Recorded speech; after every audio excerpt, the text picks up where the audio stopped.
Fala, meu primeiro ano, tudo certo com vocês?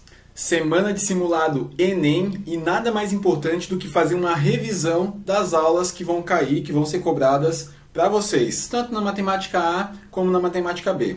A gente começa essa revisão falando da primeira frente, matemática A, da aula 1 até a aula 8, que são as aulas que são listadas para este simulado que vocês terão. Então vem comigo que eu tenho certeza que vocês irão acompanhar e qualquer dúvida que vocês tenham sobre algo que eu diga aqui, os comentários aqui embaixo serão importantes para a gente estar interagindo, tá certo? A dúvida de vocês pode ser a dúvida de outro colega e a gente vai se comunicando por ali, ok? Então esse primeiro momento, ele começa da aula 1 e a aula 2 falando de conjuntos numéricos. O que é importante saber sobre conjuntos? Quais são eles e algumas propriedades que cada um deles vai ter em particular. A gente começa sempre com conjuntos naturais, que é aquele que é feito a partir de contagens, tá certo? Então eu vou contar números e ele não tem números negativos. Então ele começa do 0, 1, 2, 3 e vai até o infinito, ok? Depois eu crio o conjunto dos inteiros, representado por essa letra Z. O que o conjunto dos inteiros tem de diferente? Para cada positivo que existia nos naturais, ele cria também um negativo. Então, se existe o 1, existe o menos 1. Se existe o 2, existe o menos 2. Agora, ele não tem uma parte inicial. Ele começa lá do menos infinito, passa pelo zero e vai até o mais infinito, tá certo? Então, todos os números naturais, eles também são inteiros. Então, esse diagrama nos representa isso. Depois, eu tenho um conjunto Q, que é o conjunto dos números racionais. Racional significa escrever na forma de fração. Então, os conjuntos dos racionais são aqueles números que podem ser escritos na forma de fração. Qualquer fração que eu conheça, ele é um número racional. Oposto a ele, divergente dele, eu tenho o conjunto dos irracionais, que são os números que não podem ser escritos na forma de fração. Exemplos mais conhecidos, número π, número e, raiz de 2, raiz de 3, que são números que não podem ser escritos através de uma fração. Númerozinho em cima, tracinho, númerozinho embaixo. Tá certo? Percebam que esses dois conjuntos, dos racionais e dos irracionais, eles não estão conectados. A gente chama ele de disjuntos. Significa que ou um número vai ser racional ou ele será irracional. Não tem como ser as duas coisas ao mesmo tempo. E o conjunto, o último conjunto neste momento, que engloba todos esses anteriores, é o conjunto dos números reais, representado aqui pela letrinha R. Existirá outros conjuntos por fora desse, mas nesse momento é aqui que a gente para. A gente vai trabalhar o primeiro ano até o conjunto dos números reais. Então todos os números que a gente conhece são números reais até o momento. Daí ele tem subdivisões, subconjuntos, que pode estar englobando mais ou um conjunto. Cada número pode estar englobando mais ou um conjunto. O que eu acho, agora é um palpite meu, que pode ser cobrado disso tudo? Eles podem focar na parte dos racionais, dos números que podem ser escritos na forma de fração, e cobrar de vocês as frações geratrizes. O que são frações geratrizes? São frações que vão gerar, normalmente, dízimas periódicas. Dentro de dízimas periódicas, então eu dei o exemplo aqui do 1,21, 21, 21, é o que esse tracinho aqui significa, ele pode cobrar de vocês qual que é a fração que ia gerar esse número. Qual que é os números que eu coloco na calculadora, havendo uma divisão entre eles, que quando eu apertar o igual, no visor vai aparecer 1,21, 21, 21. E o número que eu teria que digitar, fica como teste para vocês estar fazendo, é o 120 dividido por 99, tá certo? Então, quem tem dúvidas como obter esse número, quem precisa recordar como obter esse número, eu sugiro voltar ao slide dessa aula, que é o slide bem inicial do ano. Tem lista de exercícios que a gente fez em classe ainda, antes da quarentena, que também tinha exercícios sobre isso. Eu fiz alguns em sala com vocês. E todo o material em cima disso vai trazer para vocês um conforto, uma tranquilidade quanto à fração geratriz. É uma aposta que eu faço nesse tipo de conteúdo que pode ser cobrado de vocês, ok? Continuando, agora a gente vai para a aula 3 e 4, eles vão começar a falar de intervalos. Intervalos são forma de eu escrever infinitos números que eu não teria como listar todos eles. Então eu dei aqui como exemplo o 4 e o 7. Eu quero, de alguma forma, representar todos os números que estão entre o 4 e o 7. Tá certo? E uma das formas é usando esses intervalos, essas chavezinhas. Qual que é a diferença dessa chave para essa chave que está aqui? Que o normal seria a chave estar fechando aqui, né? Essa chave eu estou incluindo o 4.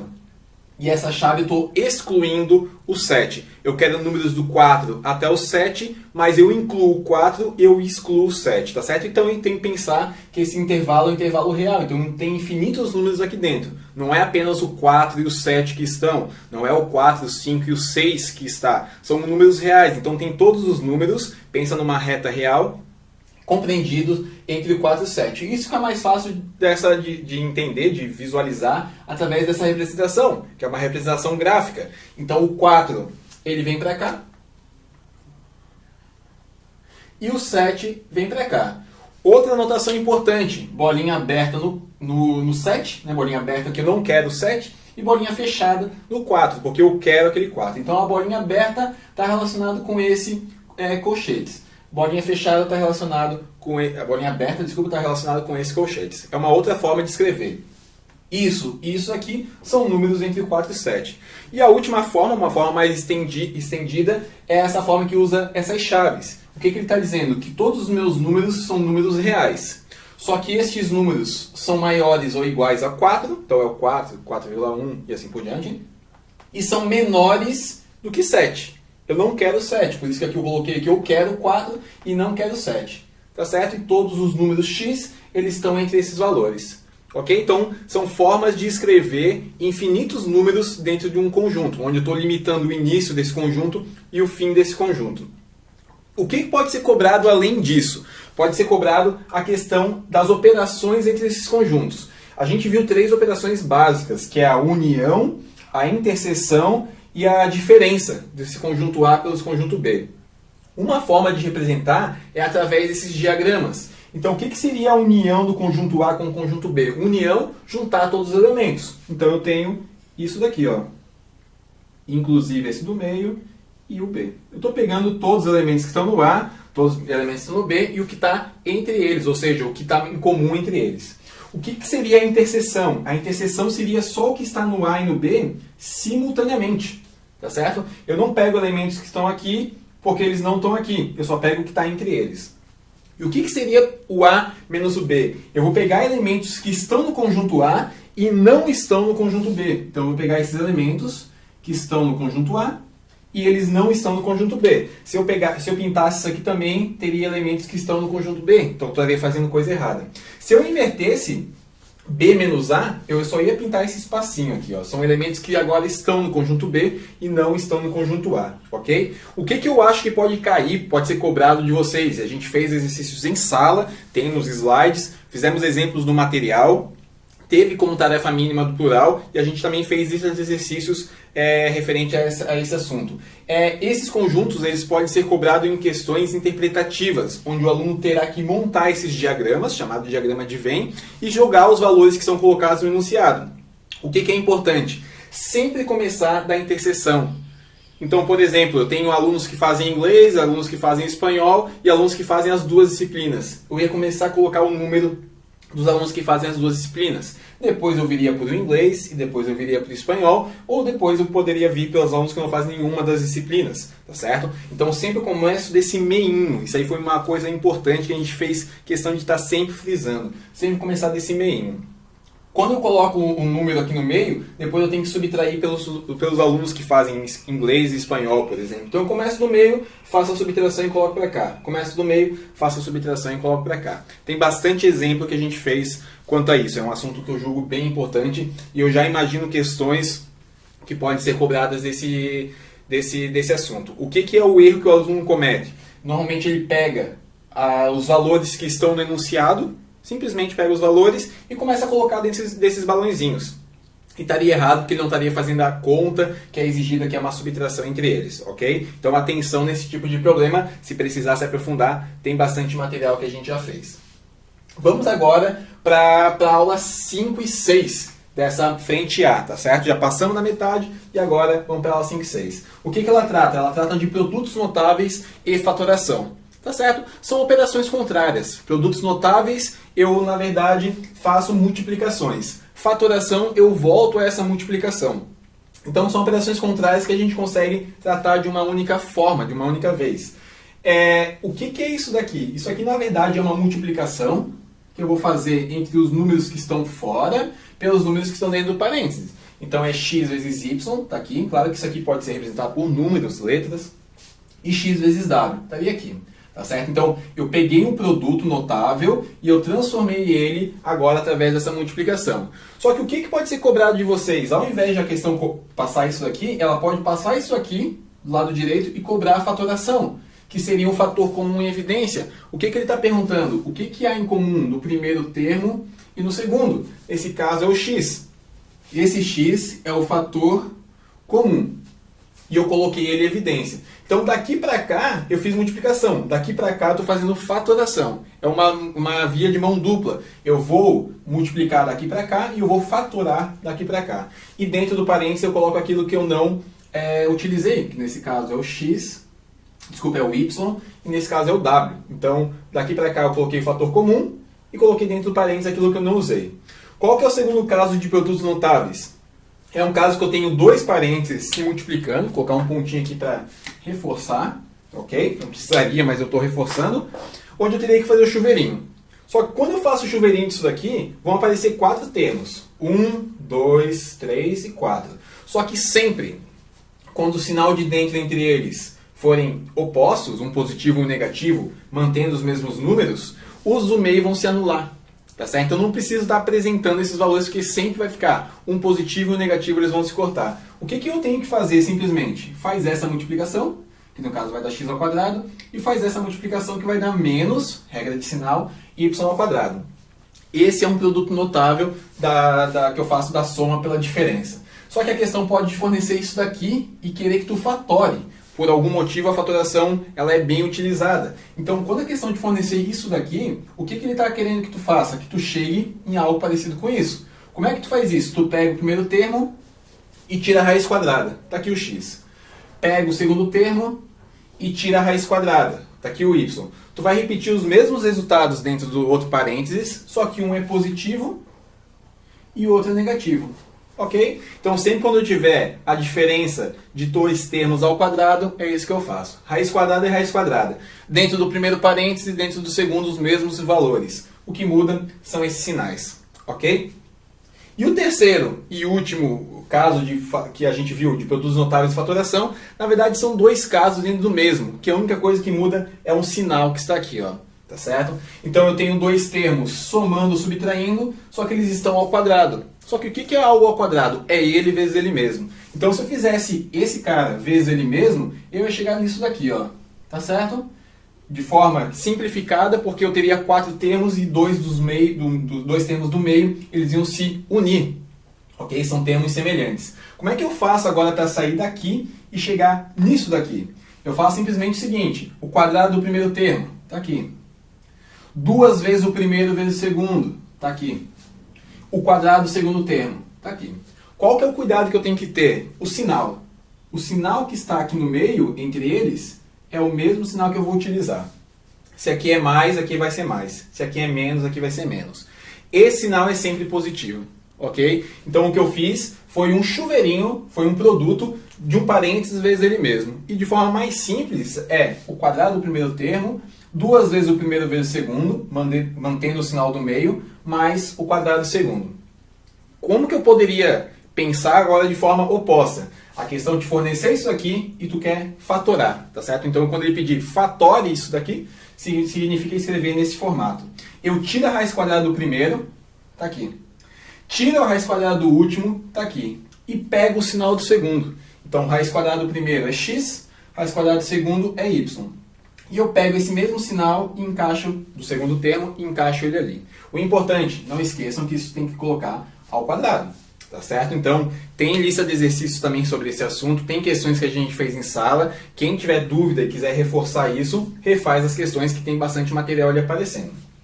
E para finalizar essa matemática A, revisão da matemática A, a gente vai para a parte de equações elementares, tá certo? É uma parte bem inicial, onde eu acredito que o que vai ser cobrado de vocês é simplesmente problemas que vocês terão que montar as equações e depois resolvê-las. Então, a parte mais trabalhosa envolve uma interpretação. O aluno vai ter que interpretar esses problemas.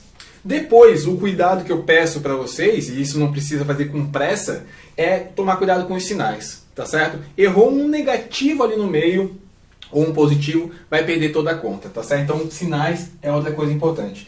Como é que eu identifico uma equação, na verdade? Vai vir um problema, ao meu ver, tá certo?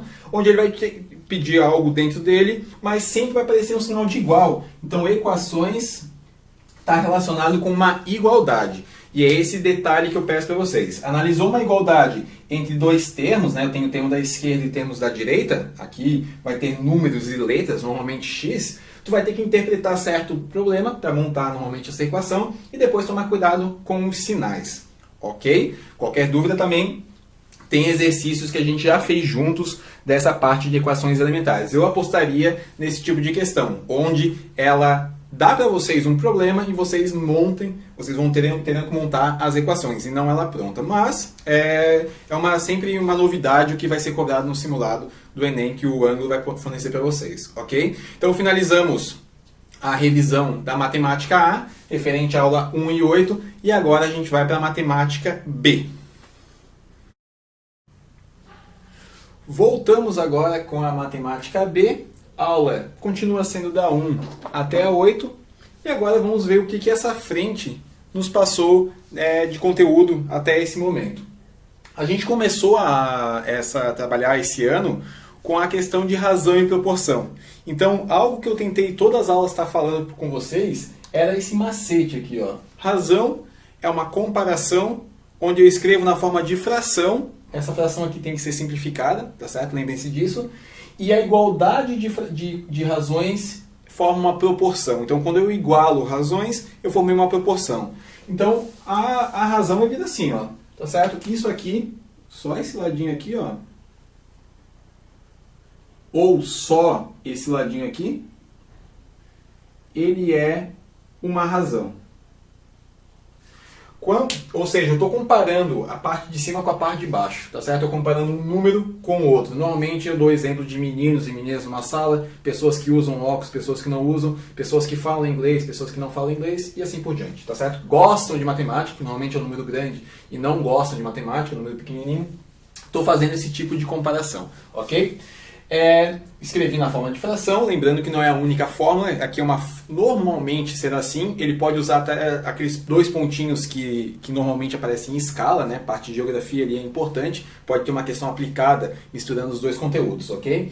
No momento que eu montei uma igualdade entre razões, já que os dois lados, esquerdo e direito, são razões, no momento que eu coloquei um igual entre eles, e agora eu quero que enxerguem tudo isso daqui, ó, eu chego numa proporção. Então, proporção é a igualdade entre razões, e razões é uma comparação que eu acabei de fazer, ok? Então, simplesmente é isso que é passado nas duas primeiras aulas. Depois a gente vai para a parte de variáveis proporcionais, que em outras palavras é o que a gente resolve nessas duas aulas, é regra de 3. Tá certo? Só que eu não quero que vocês saiam pegando um problema que envolve regra de 3 e multipliquem de forma direta. É sempre importante fazer essa análise dessas setas, porque a gente viu dois tipos de regra de 3. Diretamente proporcional e inversamente proporcional. E o que modifica de uma para outra? Quando eu analisar aqui as grandezas, ou seja, esta razão e essa razão, elas estão ou as duas subindo ou as duas descendo, com as setas apontando para a mesma direção, eu vou dizer que ela é diretamente proporcional. Como é que eu resolvo coisas diretamente proporcional? É a multiplicação cruzada, como a gente conhece. Eu iria fazer isso. Então eu tenho que analisar essas setas para saber se eu vou fazer a multiplicação cruzada. Se eu analisar que as setas, uma está subindo e uma está descendo, ou seja, essas razões, uma está aumentando e outra está diminuindo, ou diminuindo e aumentando, tanto faz a ordem, eu vou chamar isso de inversamente proporcional. E como é que eu resolvo? Multiplicação lado a lado. Ok? Então, se a gente for ver, tem diferença e chegaria em resultados diferentes se eu fizesse a multiplicação cruzada ou lado a lado. Minha sugestão, vai aparecer problemas diretamente proporcional, vai aparecer problemas no simulado inversamente proporcional, e não adianta o aluno querer fazer o seguinte, eu vou resolver das duas formas e vou ver qual o resultado que tem para assinalar. Garanto para vocês que terão essas duas respostas nos problemas, então isso não vai ajudar muito vocês, ok? O mais fácil é analisar antes as grandezas e depois definir se é diretamente ou inversamente. Se eu vou multiplicar cruzado ou se eu vou multiplicar lado a lado. Beleza? Vamos para a terceira e quarta parte desse conjunto de aulas que vão falar sobre potências e sobre radiciação. que são basicamente descritos nesse material como propriedades. O aluno aqui ele tem que lembrar, de certa forma decorar, vamos chamar assim nesse momento, as propriedades envolvendo potência, tá certo? E também radiciação. A gente vai ver que as duas contemplam propriedades.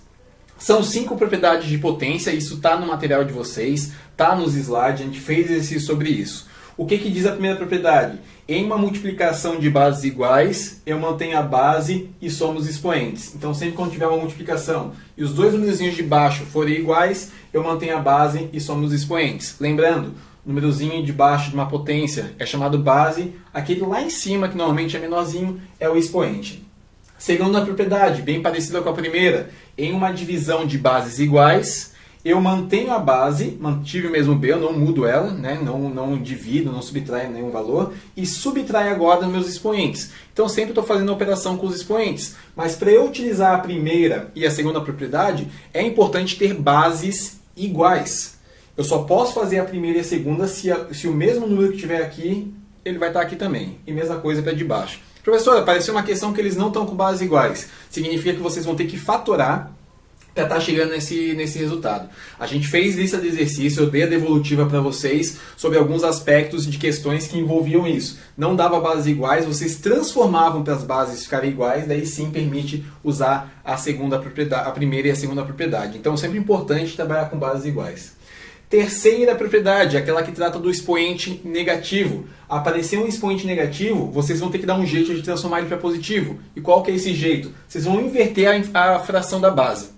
Então esse B ele se tornou 1 sobre B. E percebam que o sinal de negativo ele se tornou agora positivo. É muito mais fácil trabalhar sempre com expoente positivo. Então se ele te entregar um expoente negativo, vocês fazem essa mudança da base, que é trocar o de cima pelo de baixo, no caso o 1 que está aqui embaixo, né? Ele veio para cima, e esse expoente se tornaria positivo.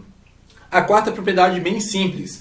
Toda potência onde o expoente é 0, o resultado é igual a 1. Só que tem que tomar um cuidado, até colocar aqui ao lado. Nesse caso, a base não pode ser 0, tá certo? O 0 elevado a 0 em matemática não vale 1.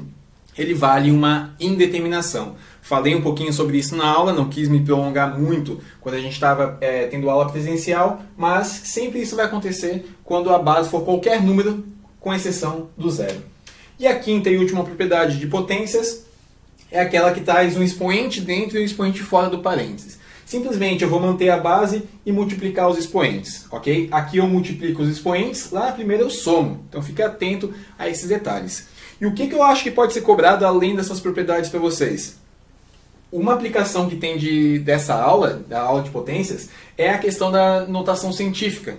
O que é notação científica? É um formato de número pré-estabelecido, onde segue uma seguinte ordem. Eu vou ter um número que está entre 1 e 10. Perceba que eu estou utilizando a aula, a frente A, para repassar qual que pode ser esse alfa. Ele pode ser 1, ele não pode ser 10, mas ele pode ser qualquer número entre 1 e 10. Estou usando aqui a questão de intervalos, tá certo? Então o alfa ele é um número entre 1 e 10, não podendo ser o 10. Vezes 10, então esse 10 é fixo na notação científica, bem presente em outras disciplinas, física, química, por exemplo, biologia também acho que envolve alguma coisa sobre isso, e leva em consideração um expoente. Esse expoente ele pode ser positivo, pode ser negativo, então eu tenho que fazer a transformação para este número. Falou em notação científica, é este formato aqui que a gente vai estar interessado, ok?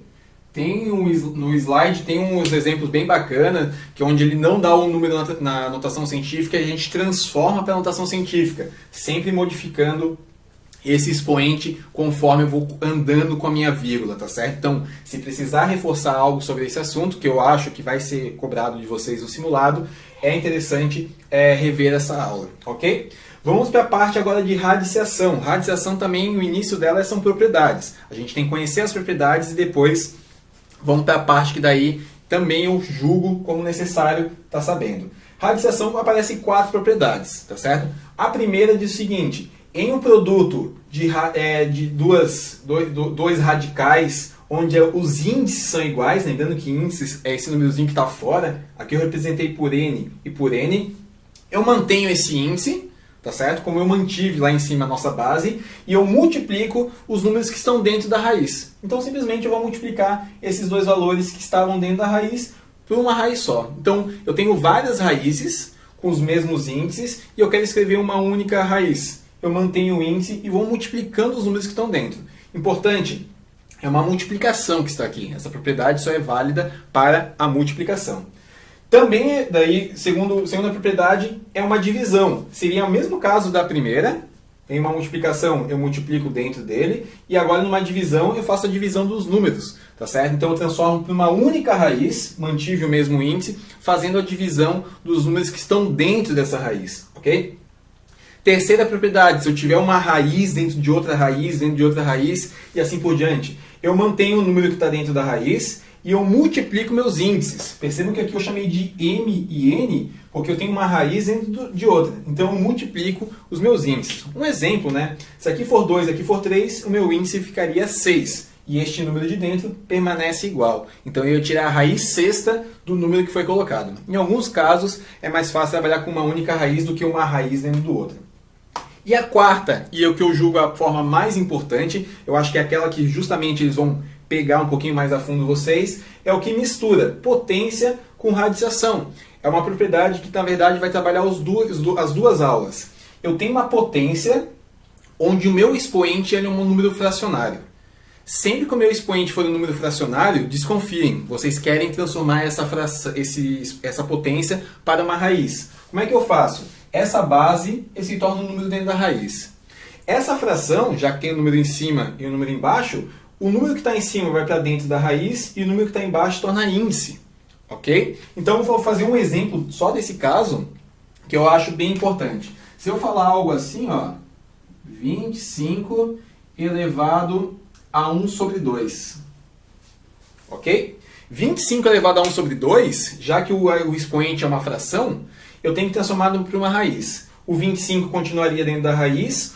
O 1 se tornaria expoente do 25. Então 25 elevado a 1 é o próprio 25. E esse 2 que está aqui embaixo, ele se tornaria índice. Então, em outras palavras, falar 25 elevado a 1 sobre 2 é falar a raiz quadrada do número 25. Que nesse caso vai dar 5. Ok? Então teria que talvez escrever ali raiz quadrada do 25 e depois chegaria à conclusão que é o próprio 5. Ok? E o que pode ser cobrado além dessas propriedades de radiciação? Pode ser cobrado a parte de racionalização. O que é racionalização? É tirar a raiz da parte de baixo. E a gente viu 3 casos referentes a ele. Tá certo? Eu focaria mais no primeiro caso, que eu acho que vai ser mais cobrado, mas não deixe de ver os outros. Então, racionalização só é utilizada quando eu tenho uma fração e a parte de baixo está com uma raiz. Tá certo? A parte de cima pode ter raiz, não tem problema. O importante é a parte de baixo. Olhei para o denominador da fração e vi uma raiz, eu vou ter que racionalizar esse denominador. Ok? Então, revejam esses 3 casos se for necessário e qualquer dúvida, perguntem aqui embaixo. Se não entendeu algo sobre o que eu falei aqui nas 2 aulas, perguntem aqui embaixo, a gente vai dialogando por ali. Se não entendeu nada, daí fica um pouco mais complicado, porque se a gente for ver, são 16 aulas, né? 8 de uma frente e 8 da outra, para a gente fazer essa revisão mais a fundo. Mas eu tenho certeza que alguns detalhes podem podem cair no nosso esquecimento, mas reforçando com essa revisão e vocês indo atrás de novo material para ver algumas questões, exemplos, eu tenho certeza que vocês vão se dar bem nesse simulado e vão ter um resultado positivo a ele, ok? Me coloco à disposição a partir de agora de vocês. Já estou torcendo pelo sucesso de vocês e tenho certeza que vocês vão se dar bem nessa prova. É uma ótima oportunidade que eles estão dando para a gente avaliar como está sendo o nosso ano, né? Já que é um ano atípico, como está sendo esse processo de ensino-aprendizagem, tanto de vocês como o meu, ok? Boa prova, depois a gente comenta um pouquinho sobre ela nas próximas aulas. Fui!